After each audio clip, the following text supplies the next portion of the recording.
എൻ്റെ വീട്ടിൻ്റെ അടുത്ത് കൂരിയിലെ വിഷ്ണു ക്ഷേത്രത്തിൽ സപ്താഹമാണ് കേട്ടോ. എല്ലാ വർഷവും പറ്റുന്ന സമയമൊക്കെ ഞാൻ പങ്കെടുക്കാറുണ്ട്. എനിക്ക് പറ്റിയിട്ടുണ്ട് കേട്ടോ. ഈ തവണ എന്താ വെച്ചാൽ ജിത്തോട്ടം പോകണമൊക്കെ അടുപ്പിച്ച് ഞാൻ ഫറോക്കിലായിരുന്നു കേട്ടോ.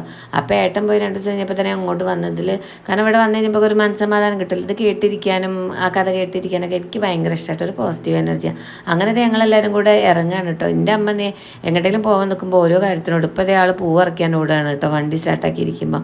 പിന്നെ ഇതേ റോഡിൻ്റെ അവിടെ ഒരു പറമ്പിൽ ഞാൻ കാറൊക്കെ പാർക്ക് ചെയ്ത് ഞങ്ങളെല്ലാവരും കൂടി എത്തി. സപ്താഹം ആരംഭിച്ചിട്ടുണ്ട് കേട്ടോ. പിന്നെ അതേ നമ്മൾ ഓട്ടുപുരയിലേക്ക് ആവശ്യമായിട്ടുള്ള കലവറ നിറയ്ക്കാനായിട്ട് നമുക്ക് വേണ്ട സാധനങ്ങളൊക്കെ അവിടെ കൊണ്ടുപോയി കൊടുക്കാം കേട്ടോ. പിന്നെ ഞങ്ങൾ ഇഡ്ഡലിയും തൊഴുത് കഴിഞ്ഞതിന് ശേഷം ഇഡ്ഡലിയും സാമ്പാറൊക്കെ കഴിച്ചു. അമ്പാടി പോയി ഇരിക്കണുണ്ടോ ആളിതേ ആൾക്കാർ തൊഴാൻ വരുമ്പോൾ അവിടെ ഇരിക്കുക. പിന്നെ അവ അടങ്ങിയിരിക്കില്ല കേട്ടോ, ഇങ്ങനെ ഓടി കളിച്ചുകൊണ്ടേയിരിക്കും, കുറച്ച് നേരമൊക്കെ ഇരിക്കും. പിന്നെ ഞാൻ വിഷ്ണു സഹസ്രനാമമൊക്കെ വായിച്ചു. പിന്നെ ഞങ്ങൾ ഉച്ചയ്ക്കായപ്പോൾ ഭക്ഷണം കഴിഞ്ഞപ്പോൾ അവൻ ഉറങ്ങിയിട്ടൊന്ന്. ഈ സമയം കുട്ടികളിങ്ങനെ പാട്ടുകൾ ഭക്തിഗാനങ്ങളൊക്കെ പാടും കേട്ടോ.